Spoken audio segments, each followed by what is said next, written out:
Salve, camaradas! O tema do vídeo de hoje do canal é Humberto Matos, Elias Jabbour e o debate sobre a luta de classes no Brasil. Antes de começar propriamente o tema do vídeo do canal, quero muito agradecer a você que ajuda a manter e melhorar nosso canal a partir do Apoia-se.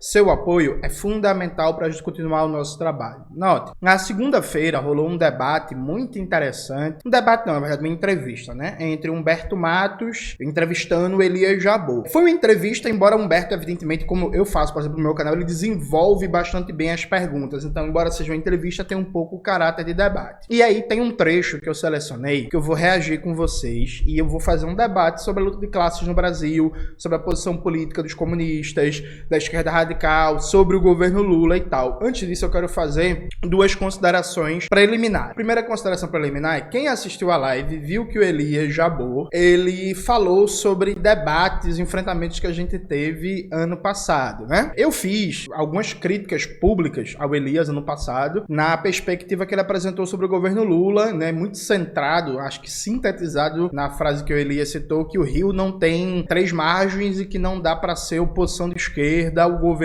Lula. Bota aí na tela, Maxwell, por favor. O Elias não reagiu bem às críticas e tal, e aí fez um comentário muito ruim, que eu não vou citar qual foi o teor do comentário, gente, porque isso aqui não é para reavivar treta e nem nada. Enfim, quem viu, viu, quem não viu, deixa pra lá. O Elias, na entrevista com o Humberto, me pediu desculpas publicamente. Ele já tinha falado comigo no privado, falou que passou do tom. Quando o Elias me pediu desculpa, eu falei: ó, Elias, sem problema, eu não sou sensível. Eu entendo que o debate público às vezes vai para tons mais duros, às vezes a gente perde a mão. Eu já perdi a mão várias vezes. Acontece com quem tá no debate público. Então, assim, quem tá no debate público vai errar, viu, gente? É isso. Quem tá no debate público vai errar, e as pessoas têm o direito de errar, viu? Eu tenho o direito de errar, você que tá assistindo esse vídeo tem direito de errar, Elias Jabbour tem direito de errar, Humberto Matos tem direito de errar, as pessoas têm direito ao erro.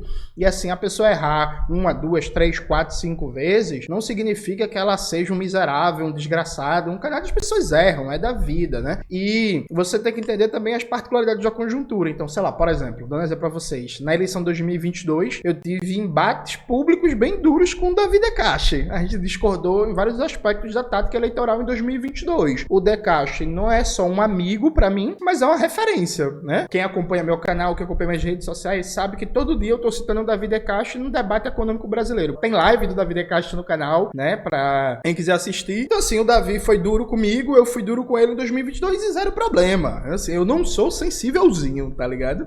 Aí eu falei: Elias, fica tranquilo, acontece. Tipo, você errou, eu já errei, todo mundo vai errar, todo mundo erra, todo mundo que faz política erra, e bola pra frente, meu querido. Por mim, ó, não tem problema nenhum. E é isso, suave. Assim, eu vou continuar debatendo publicamente, fazendo críticas ao Elias que eu achar pertinente. Vou tentar sempre fazer um debate teórico, né? Um debate teórico, um debate político. Por exemplo, eu nunca critiquei a atuação do Elias no Banco dos BRICS. Se vocês podem procurar texto, vídeo, entrevista, Twitter, eu nunca falei do Elias no Banco dos BRICS. Por que eu nunca falei? Porque existe um contrato de confidencialidade em que Elias não poderia responder publicamente eventuais críticas. Então, eu não acho honesto criticar um cara que não pode responder nesse aspecto. Então, por exemplo, eu não falo, simplesmente. A única coisa que eu já falei foi que o Banco dos BRICS, e aí não é para Elias, é um debate geral, o Banco dos BRICS vai ter pouca utilidade com esse projeto político no Brasil pautado em austeridade e novo teto de gastos. A gente não vai conseguir aproveitar as potencialidades que estão ali colocadas no Banco dos BRICS, percebe? Então, assim, limpando esse terreno,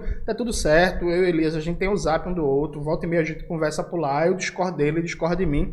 Eu entendo que Elias até falou na entrevista com o Humberto, que às vezes a pessoa vira vítima de ódio, de não sei o que. Veja, isso acontece, é dinâmica das redes. A questão é você tentar fazer um debate teórico. Como as pessoas vão interpretar, como as pessoas vão julgar, gente, assim, paciência. Então, por exemplo, eu sou muito acusado de ter virado reformista. Diga aí, eu, reformista. Por quê? Porque eu tô fazendo debate sobre política econômica, porque eu tô fazendo debate contra a PPP, em defesa da administração pública direta, contra novo teto de gastos e por aí vai. vai, para algumas pessoas isso é reformismo, que comunista não faz debate crítico sobre política econômica de um Estado burguês. Eu vou deixar de fazer esse debate por causa disso? Não, paciência, quer falar merda? Fala, pô, fala merda aí, vomita merda e tal, foda-se, eu vou continuar fazendo o meu debate. A gente não pode se prender ao pior aspecto das coisas, sei lá, dando até um exemplozinho meu tosco, uma metáfora, veja, nas artes marciais, tem muita gente que usa as artes marciais para praticar o mal, para brigar no meio da rua, para agredir pessoas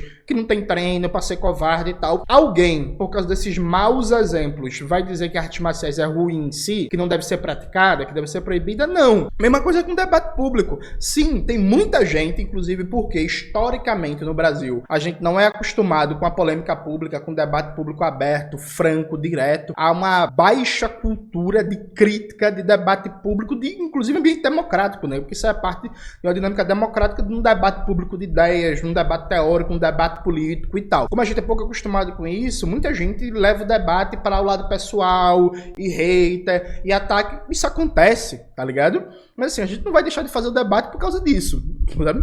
Eu estou convencido que, inclusive, frente a esse cenário brasileiro, é interessante dar uma prioridade em textos. Então, por exemplo, eu ia gravar um vídeo fazendo uma crítica ao livro do Elias, o livro como um todo. Eu já fiz um vídeo no canal tratando um aspecto do livro do Elias, mas eu ia fazer um vídeo, eu desisti. Eu vou fazer isso em texto. Então tem certas coisas que é melhor você fazer em texto que reduz o ruído de um vídeo, por exemplo.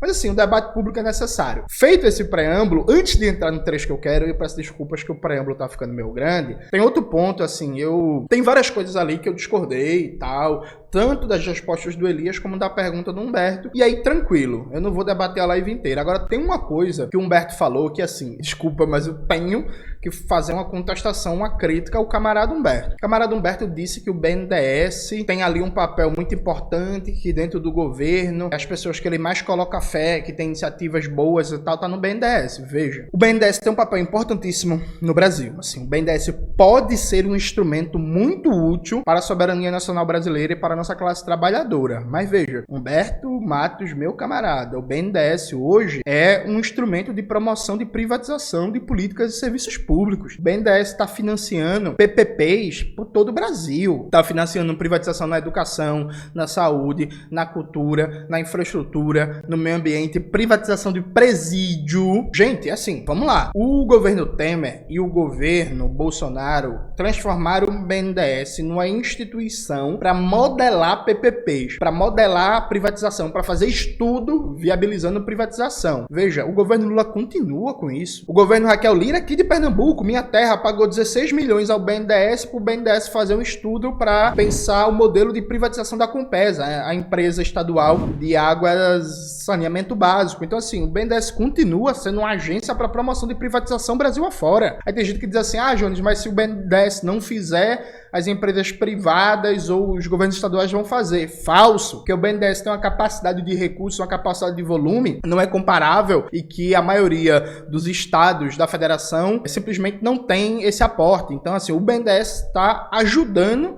na política de privatização de serviços e políticas públicas, inclusive se mantém no papel de ser uma agência para estimular a privatização, fazendo estudozinho ceboso, safado de privatização. Tem muita gente séria no BNDES? Tem. É uma instituição muito importante? Demais. Tem que ser defendida? Tem. Pode ter um papel estratégico na soberania nacional e nos interesses da classe trabalhadora? Pode. Mas assim, hoje, a gestão do BNDES, tocada pelo Aloysio Mercadante, tem muito mais continuidades do que mudanças frente ao que era a gestão do BNDES no governo Temer e no governo Bolsonaro, viu, gente? Assim, o BNDES continuar no papel de ser uma instituição para fazer estudo, para viabilizar a privatização, é uma vergonha total. Dito isso, agora a gente entra no trecho que eu quero debater com vocês. E aí, veja, gente, preste bem atenção. Eu vou dar uma lógica de argumentos só com exemplos concretos, factíveis, que dá para fazer hoje sem passar pelo Congresso. Preste bem atenção no que eu vou fazer aqui. Sem passar pelo Congresso, ou então que existia correlação de forças no Congresso. Vamos lá? Vamos lá. Vamos acompanhar aqui o debate que a gente vai fazer. Algumas perguntinhas aqui, tá? Não, pouquinho tranquilo.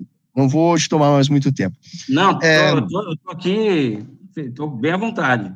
Eu vou pedir para você colocar aqui também, porque eu não vi, tá? Tô fazendo aqui o que o chat me falou. Diz que você falou, eu não vi isso, mas diz que você falou lá nos Galas Feios, que o governo Lula seria o caminho para a Revolução Brasileira. É verdade essa frase? Você falou isso mesmo? Enfim, eu estou reproduzindo o que o chat disse aqui. Explica melhor assim para nós. Eu não lembro de ter falado as coisas nesses termos, tá?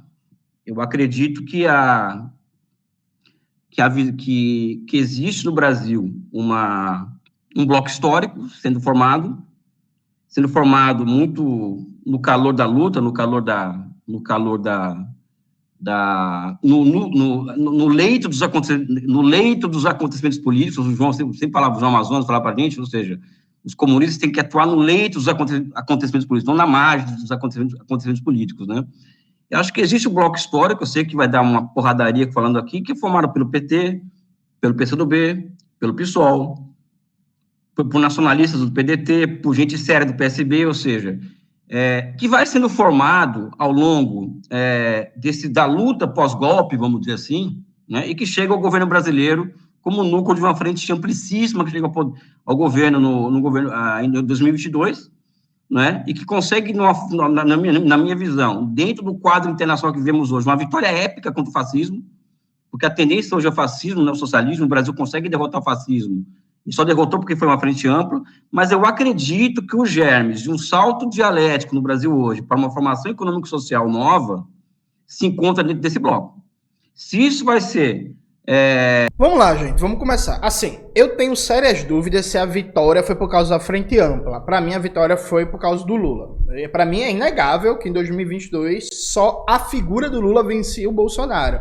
É por isso que, inclusive, no segundo turno, eu apoiei e fiz campanha pro Lula, tava nas ruas, né, direto, assim, eu acabei a eleição em 2022, eu fui candidato ao governo do estado, né, eu emagreci uma porrada de quilos, eu fiquei doente, eu tive crise de amidalite e não teve descanso, foi militância na rua, panfletagem, ato e marcha e carro de som e por aí vai. Então, tudo bem, essa é uma questão meu lateral. Eu acho que o Elias comete uma imprecisão, isso ainda é detalhe, mas eu acho que pode pontuar aqui, Elias fala uma nova formação econômico-social. Não, né, Elias? Você pode falar da nova política de governo e tal, nova formação econômico-social vai o quê? Vai mudar o modo de produção no Brasil? Vai introduzir novos elementos de modo de produção num governo, de composição, sabe? Não, né? É até incoerente, inclusive, com a argumentação que ele vai falar mais à frente sobre os constrangimentos do governo, quer dizer que o governo não consegue fazer quase nada por causa da correlação de forças desfavorável, mas vai dar origem a uma nova formação econômico-social. Não, enfim, tá exagerado. Mas enfim, eu quero fazer um debate centralmente sobre os elementos políticos que o Elias agora vai desenvolver na fala. A partir de uma revolução armada, isso é uma outra história, né? Sabe? Né? Mas acho que o caminho passa por aí. E o caminho passa necessariamente. Aí não tem. Aí eu vou assumir o risco aqui de falar, de apanhar de todo mundo, né? A derrota do governo do governo do presidente Lula, né? Uma derrota nas próximas eleições, uma derrota no projeto, porque eu acho que a nossa situação ela vai ser solucionada, brasileira, uma questão geracional, ou seja, não um mandato do governo Lula que vai fazer as coisas andarem no lugar, dois, acho que 3, 4 mandatos de governos nacionais populares, assim, moderados, entre aspas, né, para nós conseguirmos nos recolocar no mundo, né? Até perdi o fio da meada que eu estava falando aqui. Eu acredito que a derrota dessa experiência que nasce agora, entendeu? É uma derrota para um movimento que visa a instalação ou a construção de uma formação econômica e social superior no Brasil. Aí veja, aqui a gente entra na questão. Eu vou, quando eu for argumentar de maneira mais longa, eu vou até abrir a tela. Veja, gente, a gente já teve 3, 4 mandatos dos governos nacionais populares, entre aspas, né, gente? Isso é o 5º governo petista. O governo Dilma não pôde terminar, mas assim, o PT governou o Brasil por 3 mandatos seguidos, concluídos inteiros com Dilma Rousseff. O Brasil é concluído com o Dilma Rousseff, que eu falo o primeiro governo Dilma, né? 2 do governo Lula, 1 do governo Dilma, e aí o segundo governo Dilma não foi terminado por causa do golpe. Veja, nesses mais de 10 anos de período petista na presidência, o Brasil ficou mais ou menos despolitizado, sabe? Eu acho que foi mais. Os movimentos sociais, a classe trabalhadora, os sindicatos, os intelectuais ficou mais ou menos mobilizados. Eu acho que é menos, sabe? Eu acho que é menos. Aumentou ou diminuiu a circulação de um pensamento de esquerda, progressista, democrático, nacionalista no âmbito da sociedade. Eu acho que diminuiu, Percebe? E aí já eu vou explicar por que diminuiu. Mas veja, tem um elemento aqui que eu inclusive questionei o Elias no vídeo do ano passado, que é falar de uma longa duração histórica, de que a gente precisa de 3, 4 governos progressistas para reconstruir o Brasil, entre aspas, não entra no debate de que, gente, concreto e objetivamente, nasceu uma extrema-direita popular com base de massas mobilizada e ativa depois do período petista. E a gente vai ver elementos que explicam isso por uma escolha política, não foi por constrangimento e tal. Já a gente vai entender isso em detalhes, que eu vou dar vários exemplos concretos, que inclusive eu não duvido, né, porque enfim, mas eu gostaria que alguém me refutasse e falasse que eu tô errado, que eu tô falando alguma mentira, que tem um dado incorreto. Então assim, a gente tem que fazer um balanço sobre isso. A gente tem que fazer o balanço, inclusive, o que tá sendo politicamente e ideologicamente esse governo.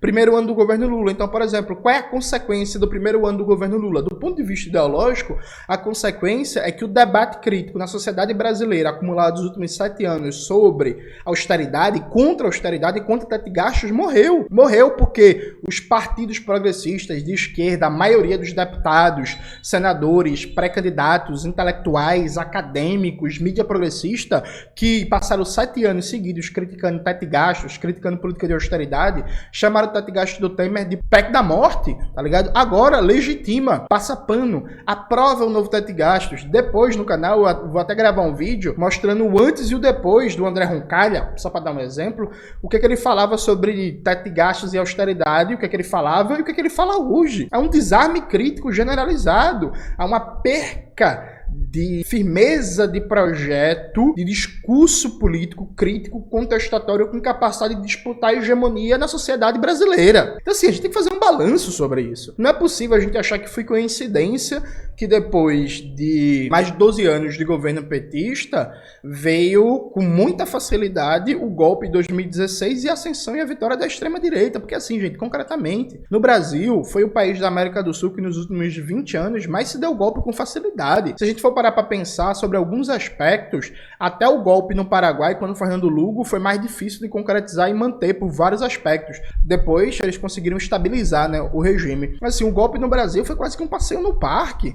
Comparado com o que foi o golpe na Venezuela em 2002 contra o Hugo Chávez, comparado com o que foi o golpe na Bolívia em 2019, comparado com o que foi a tentativa de golpe que não foi concretizada contra o governo Rafael Correa, comparado com o que foi, inclusive, a própria tentativa de golpe que não foi vitoriosa na época do governo Morales antes de 2019, né? Que também não foi vitoriosa. Então, assim, peraí, gente, tem alguma coisa aqui, sabe? Que a gente precisa explicar. Mas vamos voltar pro vídeo e já, dialogando com os argumentos do Elias, eu vou dar provas bem concretas disso que eu tô falando com vocês. Uma derrota, meu amigo. Se o governo Lula for derrotado, por isso que é importante a crítica, por isso que é importante a pressão, né? Isso é um retrocesso civilizacional sem tamanho para quem pensa o país em termos de capitalismo e socialismo. Isso é uma visão particular que eu nutro, podem discordar, não tem nenhum problema, desde que seja respeitosa, porque eu não acredito que fora desse núcleo existam forças políticas capazes de acumular força na sociedade, e a partir desse acúmulo de força fazer uma revolução, fazer algo do tipo. Eu não acredito nisso,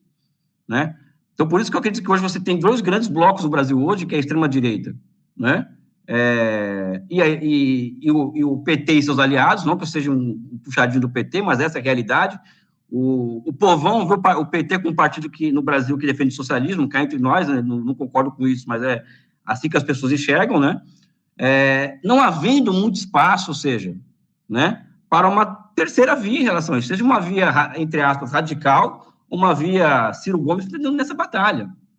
Daí uma frase que eu até acho que fiquei um tanto quanto a forma como eu coloquei, pode ser infeliz, mas que ela tem certo sentido, ou seja, não tem 3 margens no Rio, né? Essa que é a questão, não tem 3 margens no Rio, né? Hoje você se colocar como oposição ao governo Lula, né, opinião pessoal, né? Você gosta ou não gosta, como você de esquerda, né? Ao você se colocar como oposição, e uma oposição que não junta meio por cento dos votos, você não vai estar acumulando forças, vamos dizer assim, a partir da sua posição, algo mais avançado, né? Você vai ser fagocitada por uma força superior, que é a extrema-direita, essa que é a verdade. Eu acho que por isso que eu acredito que a crítica deve ser feita, o debate tem que ser feito, né? Mas percebendo o seguinte, olha, essa é a nossa realidade, né? Eu vou além em relação a isso, né? O Brasil, ele o governo Lula, por exemplo, é um governo de frente ampla, né? Um governo que vive sob sérios constrangimentos internos e externos. Não são poucos os constrangimentos, são muitos constrangimentos. Ou seja, é uma frente ampla, né? Ou seja, ganhamos por 0,5% do Bolsonaro. Nós temos marcos institucionais na economia brasileira que hoje nós não temos maioria na sociedade para revertê-los. Vamos pegar aqui o tripé macroeconômico, vamos pegar as metas de inflação, vamos pegar uma série de marcos, a Lei 866 de licitações. Existe uma série de marcos institucionais que nascem com o plano real e que vão se desenvolvendo e se construindo com o Temer, que a superação disso, pessoal, demanda muita força política. E nós não temos essa força política, eu não acredito nisso. Não acho que o governo Lula seja um governo neoliberal, eu não acho o Lula um neoliberal, acho que o Lula tem clareza dessas coisas que ele está falando. O que nós não temos, eu acho, tá, é força política, né, para irmos além do que está sendo posto hoje. Né? Isso é minha opinião, não tem força política. Né? Ou seja, eu, por exemplo, eu sou um cara que eu dou aula de economia, né? Aí vamos lá, gente. Vou pegar um grande exemplo. Elias, no vídeo que eu fiz ano passado, ele fala basicamente a mesma coisa. Só que aí eu questionei Elias, ô Elias, mas vem cá, não temos força política, é uma tarefa geracional. Ele fala que nos últimos 40 anos o Estado brasileiro é tomado por neoliberais, por ortodoxos, que não tem nenhuma perspectiva de soberania nacional, de desenvolvimento e tal. Mas veja, gente, nos últimos anos teve anos e anos, mais de uma década de governo petista. O que foi feito nessa disputa política e ideológica? E aí eu vou dar exemplos concretos para vocês. Primeiro, eu não preciso citar aqui em detalhes, vocês acham tudo isso fácil na internet, que o presidente Lula, quando ele era presidente, ele dava discursos defendendo um plano real, ele dava discursos defendendo a lei de responsabilidade fiscal, ele dava discursos defendendo a manutenção da taxa de juros da economia. Inclusive, tem vários episódios clássicos que o José Alencar, vice-presidente industrial burguês, entrava em contradição e disputa pública com o governo, dizendo que o programa que ganhou a eleição não assumiu o governo porque o governo Lula mantinha a maior taxa de juros do mundo. Coloca aí, Maxwell, um trechozinho do José Alencar falando, por exemplo, de falta de ousadia e que o programa que venceu a eleição não assumiu o governo. O nosso discurso de campanha não assumiu o poder.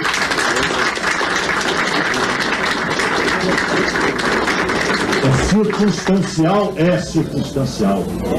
Precisávamos ter feito aquela política, precisávamos ter feito. E agora? Agora precisamos ouvir a razão. Então, assim, primeira coisa, o presidente Lula, o próprio governo, enquanto agente, ele passou anos e nunca fez a disputa com a sociedade, e nunca fez o debate econômico com a sociedade.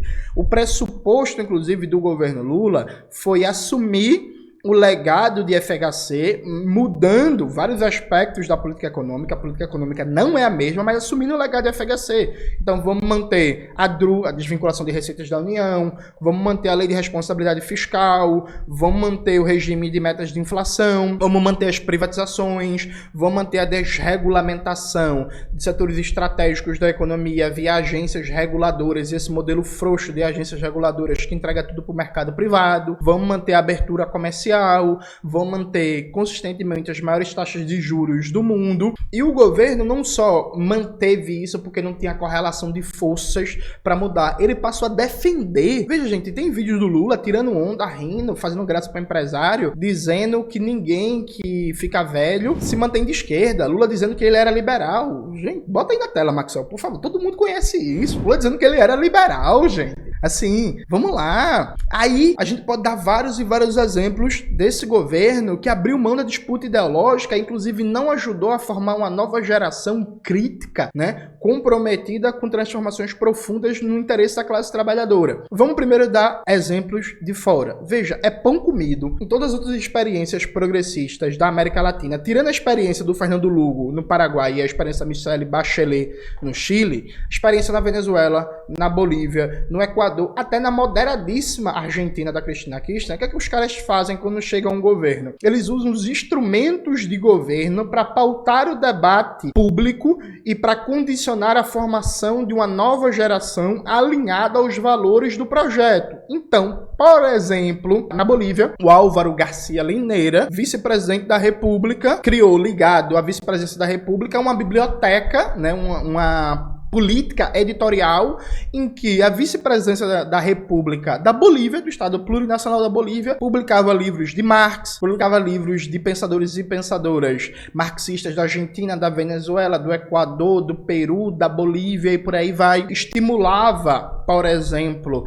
o direcionamento de pesquisas acadêmicas, dando bolsa, dando incentivo, dando estímulo. Estimulava, por exemplo, a partir de editais, a realização de filmes, de peças de teatro, de documentários, de desenhos, de música, ligados à cultura nacional, à história da Bolívia, à história de resistência do povo indígena, a luta por soberania nacional, pegar o aparelho do Estado para estimular e condicionar o debate público. E não é proibindo, não é mandando, tem que fazer isso. Então, por exemplo, a gente que é pobre acha que 500 milhões é muita coisa. 500 milhões para o orçamento público da União, o orçamento público federal, é um troco. O que é que impede o governo Lula 1, o governo Lula 2, o governo Dilma 1, de pegar 500 milhões de reais e dizer assim, ó, esse aqui é um financiamento para aqueles pensadores e pensadoras, acadêmicos e acadêmicas que quiserem estudar temas como integração latino-americana, superação da dependência, reforma agrária, integração nacional, reindustrialização do Brasil, influência do imperialismo na política brasileira, superação do racismo e por aí vai. Quem estudar esses temas, quem tiver uma pesquisa, quem tiver uma publicação, quem tiver e tal, vai ganhar um apoio financeiro. Isso por si só faz com que milhares de pessoas se mobilizem para estudar, para debater, para publicar sobre esses temas. E assim, não é autoritarismo, não é imposição, não é nada, é você, ó, é inclusive quase que usar instrumentos de mercado. Você cria uma demanda maior para estudar, para pesquisar, para debater, para circular certas ideias na sociedade, porque você está dando um estímulo financeiro, sabe? Quando o governo da Argentina, por exemplo, o governo da Argentina, gente, da Cristina Kirchner, por exemplo, eles pegaram e, por exemplo, fizeram um especial que é muito bom, Ver a História, que é toda a história argentina contada desde a perspectiva do peronismo. Filmes maravilhosos, fantásticos. O governo da Argentina, da moderada Cristina Kirchner, que é uma política de publicação. Então vamos pegar aqui grandes autores importantes, peronistas, nacionalistas, anti-imperialistas, até marxistas, e vamos publicar os livros dele, distribuir na Biblioteca Pública pelo Brasil inteiro, e como é livro financiado pelo governo, vamos colocar mais barato no mercado. Então, por exemplo, pense no impacto que tem na formação de gerações, na disputa de ideia, se o governo brasileiro chega e diz assim, ó, por exemplo, sei lá, Clóvis Moura. Clóvis Moura é um dos pensadores mais importantes da história brasileira, tem grandes contribuições para pensar o Brasil, e aqui a presidência da República, em homenagem a esse grande brasileiro, vai publicar 100 mil livros dele e vai distribuir nas bibliotecas públicas, nas escolas pelo Brasil, nas universidades, nos IFES, e vai vender a preço de custo para as livrarias, para as editoras revenderem a um preço mais barato. Aí colocar 100 mil livros de Clóvis Moura no mercado. Meu irmão, que diferença isso não fazia, por exemplo, na disputa do que a concepção da questão negra no Brasil? Eu vejo o governo Lula nunca fez isso. O governo Lula nunca fez isso, sabe?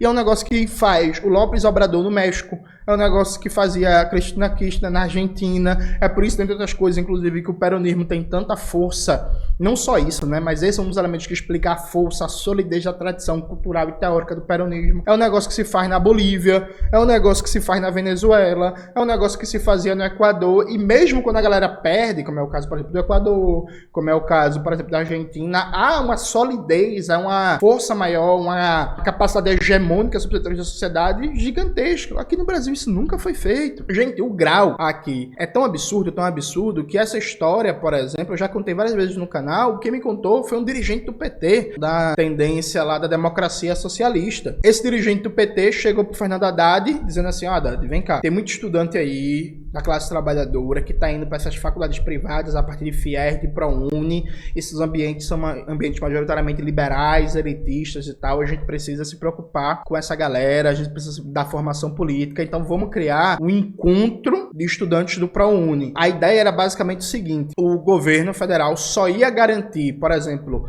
os espaços para os encontros estaduais e os ônibus para os encontros federais, e ficava a cargo das organizações de movimento estudantil, das organizações populares, reunir esses estudantes para fazer encontros anuais sobre como é que está a sua situação de ensino, quais são as dificuldades, quais são as políticas públicas que eles demandam do governo, o que é que eles cobram e tal, e apresentou a proposta para o Haddad. O Haddad se negou, porque ele disse que isso não era republicano, que não era papel do Estado estimular a organização de estudantes, tá ligado? Gente, é um truco. Era um negócio que, inclusive, com, sei lá, 1 milhão, 2 milhões, 3 milhões, você fazia isso um encontro por ano. Sabe, tipo, o Haddad se negou. Tem uma entrevista também do Frei Beto no Opera Mundi, que o Frei Beto, ele tava ali na concepção ali do Fome Zero, né, do Bolsa Família e tal. O projeto inicial do Bolsa Família era, quando a família recebe o benefício, para além da obrigatoriedade de manter a vacinação em dia, para além da obrigatoriedade de manter frequência escolar, tinha uma perspectiva de organizar os beneficiários do Bolsa Família a partir de cada município, e ter reuniões, e ter encontro, e ter debate, e ter mobilização. Quando isso foi lançado, vários prefeitos do Brasil reclamaram, o governo Lula decidiu simplesmente recuar e acabou com a dimensão de organização do programa, sabe? Tipo, caralho, gente. Aí vem cá, aí me conta pra mim. O governo iria cair por causa disso? Não iria, se mantivesse isso. Ao que a burguesia ia romper com o governo? Não iria não. Não é verdade. Aí quer dizer que o Lula é eleito com altíssima popularidade no começo do governo, altamente mobilizado, e não tinha força política para manter que na política do Bolsa Família tivesse um elemento de organização popular. Tinha força política sim, não manteve por opção ideológica de evitar todo tipo de conflito, evitar todo tipo de contradição, percebe? Tipo assim, vocês entram no site do Intervozes, por exemplo, que é uma organização muito importante que debate comunicação no Brasil, que eles vão mostrar que o governo Lula foi tão repressivo como o governo FHC contra rádios comunitárias, saiu fechando rádios comunitárias em massa, inclusive fechou as rádios comunitárias com o governo FHC. Veja, gente, precisava disso. Vem cá, e tu quer dizer pra mim que se o governo Lula deixasse de fechar rádios comunitárias, ele ia sofrer um golpe? Ia ter um impeachment? A burguesia que tava ganhando bilhões, os bancos que nunca ganharam tanto, o agronegócio ia romper com o governo? Claro que não. Isso não é verdade. E aí, por exemplo, custava o governo Lula chegar para a agência reguladora, chegar para a Polícia Federal, dar um break nessa política de criminalização e perseguição às rádios comunitárias e fazer um programa de financiamento, por exemplo, a partir do Banco do Brasil, a partir da Caixa. Pouco dinheiro, 50 milhões de crédito por ano para estimular a abertura de rádios comunitárias. Aí chegava o pessoal do MST, chegava o pessoal do MAB, chegava o pessoal do Movimento pela Soberania Popular na Mineração, movimento por atingidos por barragens, do movimento dos pequenos agricultores, dizia assim: ó, bicho, a gente vai fazer um programa aqui de incentivo à abertura de rádio comunitária, vai ter crédito barato e tal, se organizem aí, peguem os processos burocráticos e tentem abrir a rádio comunitária de vocês. E vem cá, gente, o que ia acontecer? O governo ia cair? Não ia, não. É que houve uma concepção de, não importa o grau de força política, evitar a politização, evitar o conflito, para justamente não ter mais demandas organizadas à esquerda, para facilitar a governabilidade de adaptação ao sistema. Vou dar um exemplo aqui para vocês. Veja, o partido do camarada Elias, o PCdoB, ele foi vice da prefeitura do Recife, na época da prefeitura do Geraldo Júlio, o vice era o Luciano Siqueira, e chegou a ser vice do governo de Pernambuco. O PSB passou 16 anos aqui governando Pernambuco. 16 anos governando Pernambuco, e uma parte disso o PCdoB na vice. O PCdoB chegou a ser vice da prefeitura do Recife e chegou a ser vice do governo do estado. Veja, Pernambuco foi o lugar onde surgiu as Ligas Camponesas, um dos mais importantes movimentos de luta pela terra da história do Brasil e da América Latina. Onde surgiu as Ligas Camponesas? Lá no Engenho Galileia, não tem um museu, gente. Um museu, não existe uma única política de memória. O investimento corrente média anual do estado de Pernambuco é 600 milhões por ano, em média, né? Alguns anos são mais, alguns anos são menos e tal. 600 milhões por ano, em média. Com 1% disso, 6 milhões, você criava um museu importante lá no Engenho Galileia, lembrando a história das Ligas Camponesas, a demanda de luta pela terra, a importância da auto-organização popular, os conflitos pela terra na zona da mata de Pernambuco e afins, e com 0,5% disso por ano, você estimulava, por exemplo, a produção de filmes, de documentários, de livros, de peças de teatro, teatro, você mantinha viva essa memória, destacava a importância da classe trabalhadora organizada, da luta pela terra, da demanda por reforma agrária, o papel dos latifundiários, dos usineiros, do imperialismo. Gente, não foi feito. Foram 16 anos de governo do PSB aqui em Pernambuco, governando com maioria absoluta na LEP, maioria absoluta na Assembleia Legislativa de Pernambuco. O PSB aprovava tudo o que queria. O PCdoB passou 4 anos na vice, nunca fez nada sobre isso. Vocês terem uma ideia, o governo Eduardo Campos botou nas escolas aqui de Pernambuco uma disciplina de empreendedorismo. O PCdoB era vice. Pegou a mesma consultoria que montou o sistema escolar lá do governo Aécio Neves em Minas Gerais e trouxe aqui para Pernambuco para montar política educacional. Eu lembro que na época eu era movimento estudantil, eu questionei vários militantes da UJS, dirigentes da UJS do PCdoB, pô, eu falei, porra, galera, vocês vão colocar, vocês acham normal colocar empreendedorismo nas disciplinas das escolas, pô, vocês estão no governo, são vice na prefeitura do Recife, tem várias secretarias, estão com a influência danada no governo. Eu vi, não foi ninguém que me contou não, dirigentes da UJS dizendo que não via um problema, que era importante, sabe? Tipo assim, então, por exemplo, Pernambuco passa 16 anos, é isso mesmo, de governo do PSB com o PCdoB vice uma parte do tempo. Qual é o saldo ideológico? Qual é o saldo da formação de pessoas no debate público? Nenhum. Vocês entendem isso? Que é nenhum. O bagulho é tão bizarro que, por exemplo, de novo, o PCdoB passou 8 anos na vice, na prefeitura do Recife. Não tem nenhuma política de memória, não teve nenhuma política cultural, não teve nenhuma política educacional para destacar a importância de Recife na luta pelas diretas já, no movimento de cultura popular, o próprio, sei lá, coisas básicas, Mangue Beat, a crítica social que estava ali, a obra de Josué de Castro, sabe? Nada. Então, assim, veja, gente, não é verdade que essa correlação de forças desfavorável, essa falta de capacidade de hegemonia na sociedade brasileira nasce do nada ou só da força da burguesia.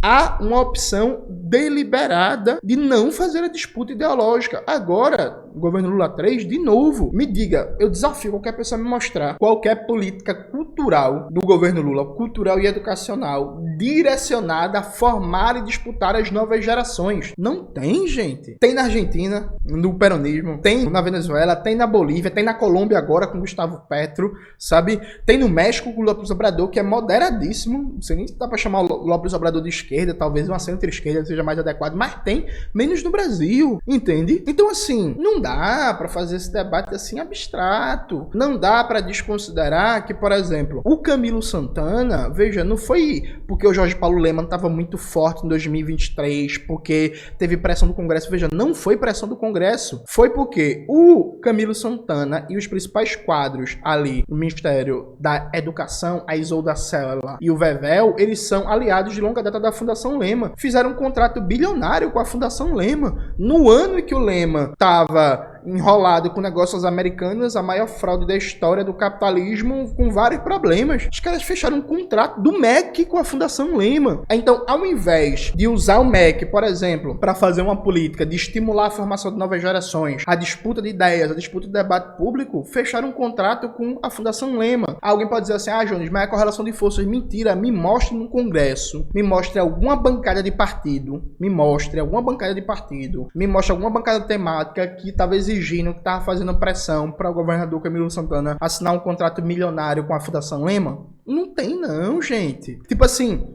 não sei se vocês sabem disso, mas, por exemplo, todos os projetos econômicos importantes do governo Lula, ano passado, foram votados em regime de urgência. Foi o governo que decidiu isso, num acordo com Arthur Lira. Então, o novo teto de gastos, o governo Lula decidiu não fazer nenhuma audiência pública. O Fernando Haddad, eu já falei isso várias vezes no canal, ele formulou a política do novo teto de gastos, não conversou com a MST, não conversou com a CUT, não conversou com a CTB, que é a Central Sindical do PCdoB, não conversou com a UNE, não conversou com ninguém. Conversou com quem? Com Roberto Campos Neto, do Banco Central, e com Felipe Salto, que é banqueiro e especulador. E aí depois apresentou o projeto em regime de urgência, não deu nem tempo da sociedade debater, fazer pressão nos deputados. Então foi uma escolha política. Eu participei do Faixa Livre, por exemplo, com o deputado Henrique Vieira, do PSOL, que é vice-líder do governo Lula. Eu perguntei ao vivo ao deputado Henrique Vieira, eu fiz, deputado, me tira uma dúvida, você, antes da apresentação do novo teto de gastos, você recebeu a minuta do projeto? Aí o deputado falou, não. Veja, o cara é vice-líder do governo, na Câmara Câmara dos Deputados. Nem sequer ele recebeu o projeto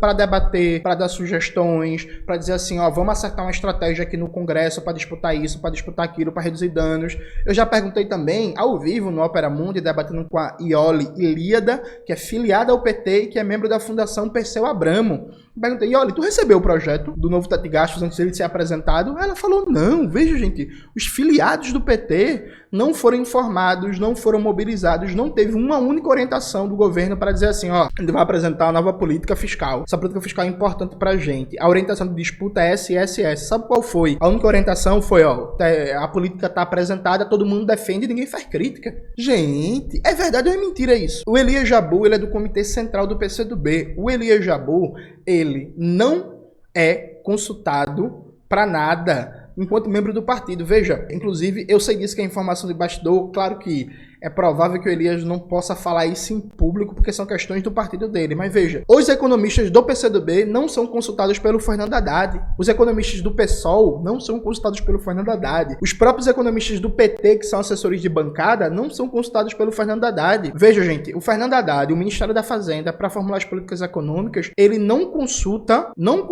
a assessoria econômica nem do PT, nem do PSOL, nem do PCdoB na Câmara. Vocês entendem a gravidade disso? Que não há tentativa de, ó, vamos se juntar aqui, vamos debater uma estratégia, vamos ver como a gente consegue fortalecer, como é que a gente consegue pautar essa política. Isso não existe. Não há nenhuma tentativa de disputa. Aí você fala assim, ah, mas não tem correlação de forças. Não é verdade. Bota aí na tela, Maxwell, por favor, que ainda depois que o Lula ganhou a eleição e veio o projeto da PEC de transição, o senador, que agora é ministro de Minas e Energias, Alexandre Silveira, dirigia a comissão lá do Senado, que no parecer da comissão, o senador do PSD, gente, do partido de Kassab, colocou lá que o Estado brasileiro não quebra, não fica sem moeda, porque ele tem soberania monetária, emite sua própria moeda e que a dívida pública não é um problema e que não necessariamente a gente precisa de uma política de austeridade. E fez referências à MMT, a teoria monetária moderna e a teoria pós-keynesiana. O Haddad foi ao Senado pedir para tirar. Coloca na tela, Maxwell, a notícia.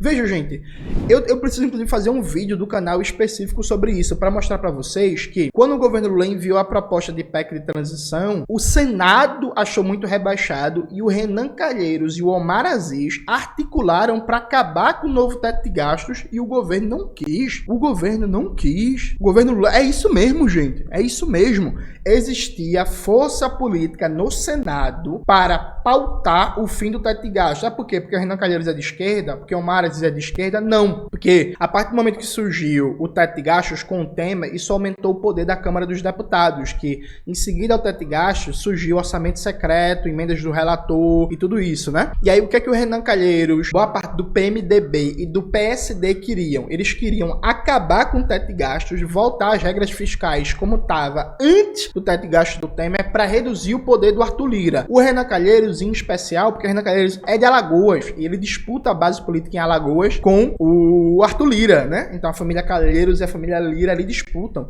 Então assim, o Renan Calheiros pressionou o governo Lula à esquerda para enfrentar a austeridade e o governo não quis. Gente, tá documentado na imprensa na época. Gente, o Renan Calheiros e o Omar Aziz, quando foi aprovado o novo teto de gastos, foi eles que se mobilizaram para tirar a ciência e tecnologia do novo teto de gastos e para tirar o Fundeb. O governo Lula queria manter, gente. Então como é que não tem correlação de forças para fazer mais? Veja, é verdade ou é mentira isso que eu tô falando? Vamos lá. Alguém, por favor, me prove que eu tô mentindo, que eu tenho todos os prints, eu tenho todos os links, eu tenho todos os depoimentos. É verdade ou é mentira isso que eu tô falando? Então não é verdade que não tem correlação de forças para fazer mais. Não é verdade que não dá para disputar corações e mentes, como se fala no movimento estudantil. Não é verdade que o caráter conservador do debate econômico brasileiro não é responsabilidade das esquerdas dos últimos anos, inclusive do PCdoB. Sabe, gente? Tipo, tudo provado, tudo documentado, sabe? Vamos lá. Por exemplo, o governo Lula, em nenhum momento, nunca na história do Brasil, governo Lula 1, 2, governo Dilma, eles nunca promoveram, por exemplo, a partir seja de instrumentos acadêmicos, seja de instrumentos de massa, como cadeias de rádio e TV, como seminários pelo Brasil, debates sobre a política econômica e projeto de país. Nunca, sabe? No máximo, estimular as conferências. Só que fazia as conferências nacionais, né, sobre alguma temática, e depois o governo engavetava boa parte das propostas. Mas o governo nunca quis uma política sistemática, que é bem barata, inclusive, para disputar a opinião pública, o sentido dela. E, eu repito, isso é feito em basicamente todos os ciclos de governos progressistas da América Latina, com exceção da Michelle Bachelet no Chile e do Fernando Lugo no Paraguai. Então, assim, gente, vamos lá. Você conhece, você também pode dar aula de economia em qualquer universidade pública, você no caso, né? Nenhum de nós dois, Humberto, concorda com regra fiscal. Porque se você concordar com regra fiscal, você vai chegar à conclusão de que poupança precisa de investimento. Mas se eu fizer o que eu quero fazer, o que vai acontecer? A taxa de câmbio vai a 8, a taxa de juros vai a 32. E aí, como você administra um país desse? Né? Eu não estou aqui me acomodando, eu não estou aqui olha, é fácil, é só uma questão de... Não é isso, não é passar pano, essa é a realidade que nós vivemos. E você fazer políticas, eu vou falar aqui heterodoxas, tá? Heterodoxas de desenvolvimento, né? De desenvolvimento. Na América Latina, meu amigo, não é uma coisa fácil. Aqui na China, eu vou dar o exemplo da China, tá, Humberto? Você acha que o Xi Jinping faz o que ele quer? Você acha que o Partido Comunista ele faz o que ele bem entende na cabeça assim, Você acha que eles vamos a partir de amanhã fazer? Não faz. Até porque existem resistências da sociedade por conta da influência de uma classe média como a de Xangai, que impede certas coisas. Imagine o Brasil, pessoal. Então, eu vejo dessa forma, pode ser uma visão recuada, pode ser uma visão governista, não é uma visão governista, é minha opinião particular essa, tá? Não é a opinião do PCdoB, é minha opinião, entendeu? Né? Agora, quem aposta no fracasso, né, pode se dar mal, porque existem elementos de dinamismo na economia brasileira que nós não conhecemos, né? Ou seja, essa questão, por exemplo, essa questão do consumo popular, por exemplo, pode sustentar o governo até o final do mandato. O debate da reindustrialização está acontecendo, nós gostemos ou não do conteúdo dele, se ele é suficiente, se ele não é, está acontecendo. Há 3 anos atrás, Humberto, eu e você estava fazendo live para discutir o quê? Bolsonaro. A gente não tinha nem a opção de que o Lula seria eleito, alguém de esquerda, ou alguém do campo democrático fosse eleito há 3 anos atrás. Não tínhamos essa perspectiva, sabe? Então, eu vejo as coisas desse jeito, ou seja, eu vejo o Brasil vivendo, para terminar aqui essa resposta, sob sérios constrangimentos, internos e externos. Um Estado, pessoal, o Estado brasileiro, hoje, o funcionalismo público brasileiro, na sua mais alta camada, ela é completamente absorvida por teses neoliberais. Né? Ou seja, hoje o funcionário público brasileiro é diferente de 40 anos atrás. Né? Só que é isso, nesse meu tempo, Elias, teve mais de 10 anos de governo petista e que nada foi feito para enfrentar isso. Pelo contrário, isso foi reforçado. Claro, teve exceções, por exemplo, o Márcio Postman foi lá do IPEA, o Gessé Souza foi lá do IPEA, mas até, por exemplo, órgãos estratégicos como o IPEA foram entregues para liberais, para divulgar liberalismo, sabe? A declaração, as posições públicas dos ministros, a formulação de política econômica, sabe? O Joaquim Levy foi do governo Lula, o Marcos de Lisboa foi do governo Lula, o Marcelo Neri foi do governo Lula. Então, assim, tá ligado? Foi a correlação de forças que obrigou o governo Lula a encher de liberais no ministério? Não foi. Não foi, tá ligado? Existe um consenso na sociedade em torno do Estado não gasta mais do que arrecada muito grande. Então, eu acredito, por exemplo, que o papel nosso também é conquistar a sociedade para o novo. Ah, mas qual o papel que o governo Lula joga nisso? Pessoal, o papel do governo Lula, eu acho, joga nisso, ele existir, entendeu? É ele existir, não é? Porque a própria realidade vai se impondo diante do próprio governo. Ou seja, vai se perceber que o arcabouço fiscal não é suficiente, o próprio Lula tem essa sensibilidade, né? Ou seja, não é fácil, ou seja, se eu fosse fazer o que eu queria, o câmbio vai a 8, a taxa de juros 32, porque a vida é desse jeito, né? E nós não temos em conta uma outra coisa, para terminar, desculpa, que eu só percebo aqui fora, viu, Humberto? Desculpa, eu estando fora do Brasil. Fique à vontade, Elias. Eu estando fora do Brasil e lidando com problemas reais de países, do Banco dos países dos BRICS, por exemplo, né, a gente passa a ter conta de algumas coisas, né? Sabe? No Brasil não tinha em conta uma série de fatores, de uma série de múltiplas determinações. O capital financeiro ele é um partido político no Brasil poderosíssimo, pessoal. poderosíssimo capital financeiro. Isso entra na conta, por exemplo, na hora de você fazer, na hora de você elaborar uma política econômica, né? Ou seja, existem fatores que eu falo com a absoluta tranquilidade, que eu só fui descobrir aqui fora do Brasil, operando em um banco multilateral, operando em um local de mundo real, em que os problemas concretos aparecem, junto com eles os problemas, as contradições aparecem e vários empecilhos da superação delas. Eu lido com isso todo dia, não posso falar aqui, mas eu lido com isso todos os dias, né? Então, hoje, quando eu falo em Brasil, por exemplo, eu sou um cara muito mais, assim, não é contido, né? Eu não perco a minha perspectiva revolucionária, isso nunca vou perder, né? Até porque, para mim, socialismo é uma ciência. Agora, eu levo muito a sério o que o Marx falava, que eu tenho que encontrar em algum lugar onde ele falou isso, mas eu li, de que nós não temos que ficar falando o tempo inteiro em mudança de regime. Isso é muito perigoso, né? Isso é uma coisa muito séria. Então, acho que o Brasil, eu tenho hoje uma visão de que nós precisamos de acumular muita força para que as coisas comecem a acontecer no Brasil. E nós perdemos muita força. O movimento social está desmobilizado, a precarização do trabalho impõe uma nova lógica para o movimento social, dificulta a mobilização popular, ou seja, as novas dinâmicas do capitalismo que o capitalismo passou a ter no Brasil, pós-golpe, enfraquece a classe trabalhadora, a impede de se mobilizar, ou seja, existe uma série de constrangimentos que atravessa todos os polos da sociedade que impede o governo Lula de ser mais avançado do que ele é. E eu acho o governo Lula, dentro desse mundo que eu vivo, que eu vejo aqui no Banco dos BRICS, né, algo muito avançado. Quem fala que o governo Lula é neoliberal, vocês me desculpem, né, não sabe o que é o Fernando Henrique, não sabe o que é o Milei, não sabe o que é o Paraguai, ou seja... Vamos lá, de novo, para exemplos concretos. Veja, gente, tem uma entrevista do João Pedro Stedley para o Breno Altman no Opera Mundi. Veja, assistam. O que o João Pedro Stedley fala? Que tem um imposto da agroindústria que o arrecadado diretamente direcionado ao INCRA. Em 2023, esse imposto arrecadou 2 bilhões de reais. Em 2023, o INCRA não tinha dinheiro nem para pagar as diárias dos trabalhadores do INCRA, para fazer as visitações, as visitas técnicas, acompanhar as coisas. Aí vocês perguntam, mas peraí, Jones, como é que o INCRA não tinha dinheiro? Tu acabou de falar que esse imposto sobre a agroindústria arrecada 2 bilhões. Pois é, gente, mas o dinheiro, o tesouro, estava desviando, não estava indo pro INCRA. Aí o MST foi lá, fez uma reunião com o Fernando Haddad, e o Haddad fez, não, pô, fica tranquilo, eu vou regularizar isso. Veja, o imposto está aprovado, não depende do Congresso. 2 bilhões por ano para o INCRA, para fazer política de reforma agrária.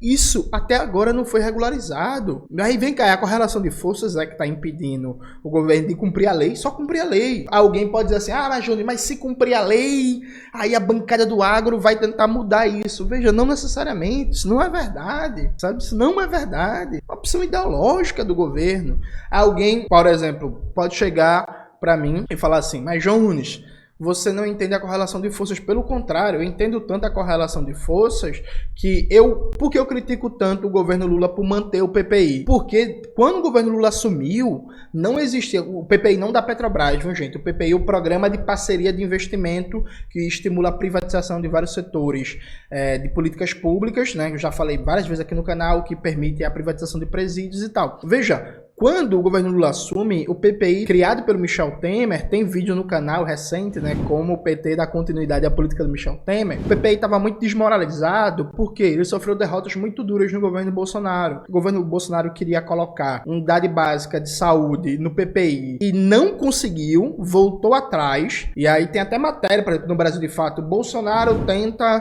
privatizar o SUS e recua. Bolsonaro recua do decreto de privatização do SUS. Bolsonaro não conseguiu. Bolsonaro queria avançar na privatização de presídios e não conseguiu. Coloca aí na tela, Maxwell, por favor, gente. Assim, era governo Bolsonaro. O governo Lula poderia, por exemplo, uma MP de revogação do PPI passa pelo Congresso. Beleza, o Congresso pode derrubar a MP. Mas o governo Lula poderia, por exemplo, editar uma medida provisória para tirar várias áreas do PPI ou simplesmente não dar andamento para o PPI. E acabou, estava fechado o PPI. Mas não, o governo Lula não foi o Congresso. Não foi a mídia burguesa.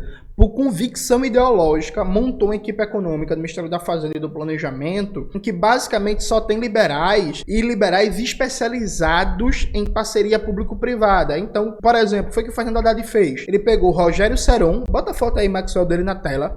O Rogério Seron trabalhou no governo João Dória, é um cara especialista em fazer privatização de política pública, e aí colocou o Rogério Seron para trabalhar no Ministério da Fazenda para fazer PPP. Eu desafio, veja gente, eu já fiz esse desafio público várias vezes, eu desafio qualquer pessoa a me mostrar que no começo de 2023 tinha alguma bancada temática ou tinha algum líder partidário de bancada cobrando PPP em presídio. Não tinha, que eu acompanho dia a dia o trabalho legislativo, eu tenho um contato diário com vários deputados federais e eu perguntei a uma porrada de deputados federais: ô companheiro, vem cá, no começo dos trabalhos legislativos de 2023, tinha alguma bancada da Bala, o PL, o PSD, o PP, União Brasil, tinha algum partido pautando, cobrando PPP em presídio?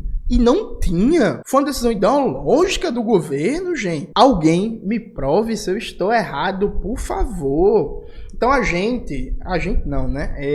Eu acho que o Elias, inclusive, ele comete essa falácia, que é dizer que o governo gostaria de fazer mais, mas não faz porque não consegue. Não necessariamente, isso é falso. Que o governo gostaria de ter mais deputados e senadores para ter uma governabilidade mais tranquila, isso é evidente. Mas tem muitas coisas, tem muitos retrocessos que avançam, não é por causa do Congresso, é por causa da decisão do governo. E tem muitas coisas que não avançam, não é por causa do Congresso, é por causa do governo. Por exemplo, a questão do novo ensino médio. Gente, tá claramente insustentável o novo ensino médio. O ministro da Educação, Camilo Santana, é contra a revogação do novo ensino médio. Deu várias declarações sobre isso, sabotou a luta, defendeu o novo ensino médio, mesmo tendo na sociedade, entre os professores, entre os estudantes, inclusive entre os administradores públicos de prefeitura e até de governo do estado, a gente tendo um consenso de que, do jeito que tá, o novo ensino médio não pode continuar.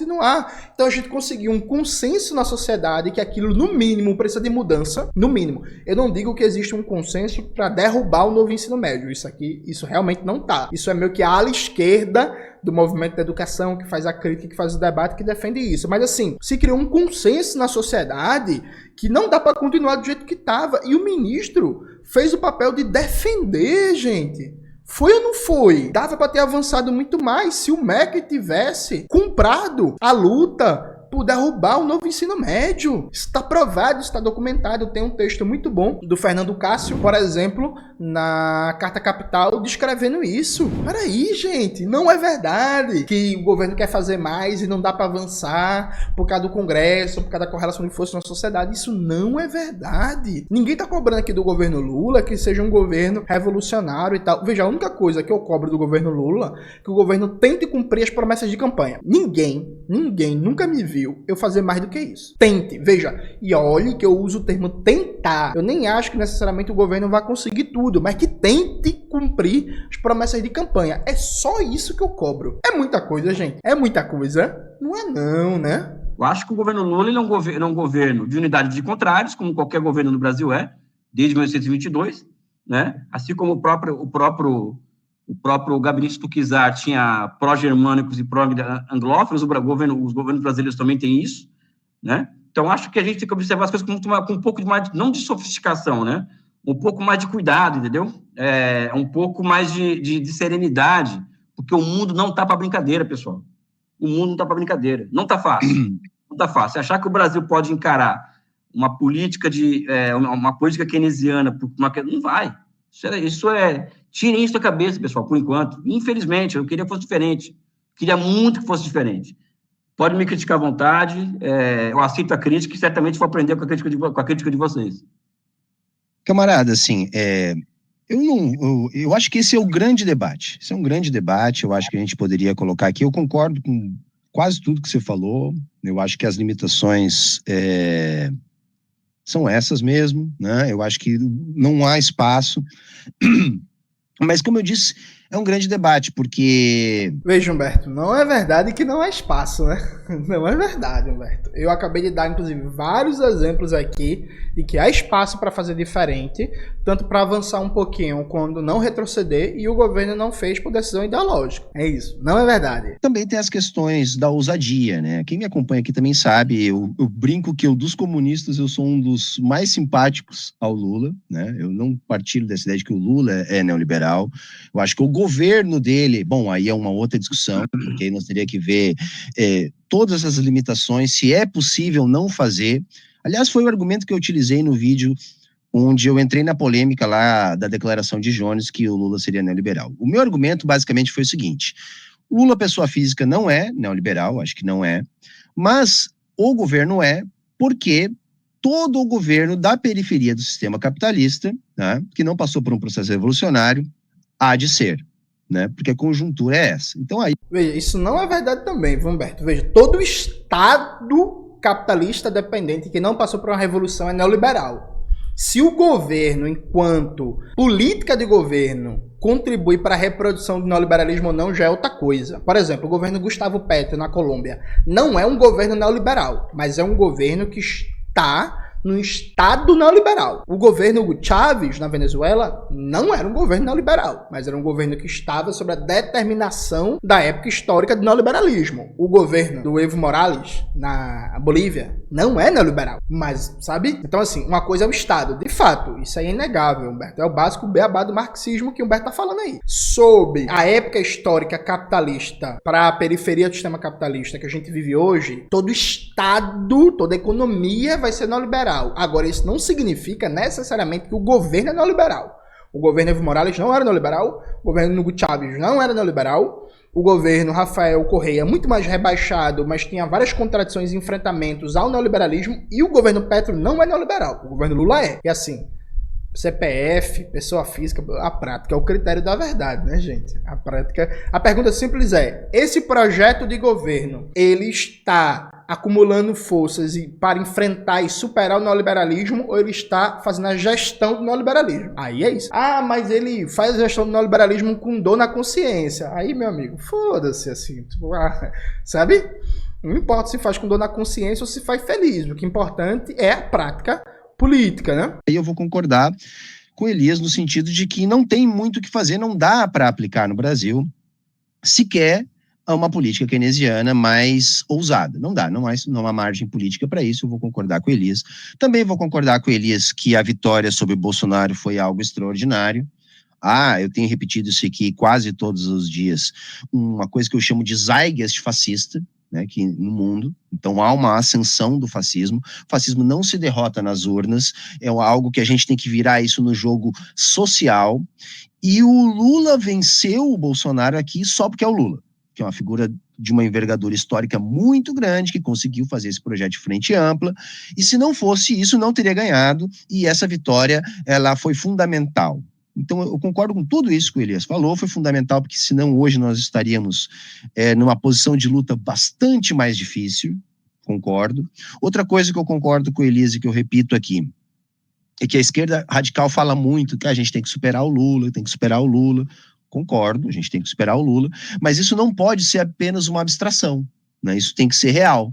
Então, assim, se a gente quer superar o Lula, bom, a gente vai ter que fazer alguma coisa concreta para superar o Lula dentro da conjuntura do mundo real, da dialética que tá apresentada aí para a gente, né?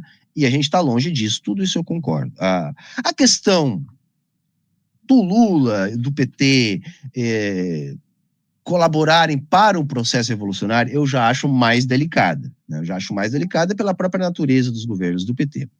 Mas eu não vou aqui, camarada, tá? Eu acho que a gente pode combinar de conversar isso no outro dia, senão nós vamos falar horas aqui. Perfeito, gente. Então essa foi a intervenção do Humberto, nem tem muito a acrescentar, já falei. E aí, veja, no vídeo do ano passado eu disse que esse negócio ser oposição de esquerda não ao governo Lula, na forma como algumas pessoas vêm apresentando, é um falso debate, porque ele não responde questões centrais, que é, não, e aí, o que é que você vai fazer frente ao maior pacote de PPPs, de parceria público-privada da história brasileira? O que é que você vai fazer frente à meta de déficit zero? O que é que você vai fazer frente ao novo teto de gastos? Esse ano cortou em 310 milhões de reais o orçamento das universidades públicas. O que é que vai ser feito? O MEC está nas mãos da Fundação Lehman, o que é que vai ser feito? Esse é o debate concreto. Vamos fazer o debate concreto? Não, o governo está privatizando o presídio. O que é que a gente vai fazer sobre isso? Então não importa para mim se você é contra ou a favor do governo Lula. Eu quero saber concretamente sobre os desafios políticos imediatos e de médio prazo que estão colocados. Qual é a sua posição? Você critica? Você está disposto a mobilizar, a fazer o debate, a reflexão, ao enfrentamento? Por exemplo, você fica calado sobre privatização de presídio? Aí, meu amigo, veja, é foda, né? Você está justificando, você está passando pano pro novo teto de gasto? Pô, é foda, né? Você está justificando, passando pano para meta de déficit zero? Foda, né? Essas são as questões concretas. E como eu procurei mostrar no vídeo para vocês, eu dei vários exemplos como o governo poderia, sim, fazer muito mais e poderia, inclusive, não operar certos retrocessos que ele está operando. Como último exemplo, eu vou dar para vocês, bota aí na tela, Maxwell, o documento que é Águas do Brasil, carta ao presidente Lula, que foi assinado por mais de 200 entidades sindicais, inclusive a CTB, Central Sindical do PCdoB, do Partido de Elia Jabbour, que critica o governo Lula. Sabe por quê? Que o governo Lula decidiu, é política do BNDES, reduzir o crédito para empresas públicas de água e saneamento e aumentar o crédito para empresas privadas, estimulando a privatização do regime de águas do Brasil. Não foi o Congresso que obrigou isso, é política do BNDES, gente, tá ligado? Mais 200 entidades sindicais, leiam esse documento, por favor, mais 200 entidades sindicais criticando o governo Lula, dizendo assim, governo, pelo amor de Deus, você controla o BNDES, não é o Congresso que controla, porque você está fazendo isso, enfraquecendo um serviço público de águas, esgoto e saneamento básico. Por quê? Por opção ideológica. E aí, assim, eu não acho que o governo Lula tem que ser revolucionário, que os outros... Agora sim, tem vários camaradas que negam que o governo Lula, por opção ideológica de membros, inclusive, do PT, do PDT, do PSB, PCdoB e até do PSOL, está aplicando políticas de retrocesso que não foi imposta pelo Congresso, pela mídia burguesa, ou pelo Senado, ou pelos militares, ou pela burguesia, ou pelo que quer que seja, mas sim por convicção político-ideológica dos membros do governo da dita ala esquerda da Frente Ampla. Se a gente não faz esse debate, aí a gente não faz um debate concreto sobre a luta de classes, os desafios, potencialidades e limites de fazer uma política de esquerda nessa quadra histórica brasileira. É isso, galera. Espero que vocês tenham gostado do vídeo de hoje do canal. Não se esqueça de se inscrever no canal, ativar o sininho, curtir esse vídeo, compartilhar tudo isso que vocês já sabem. Um beijo e até a próxima.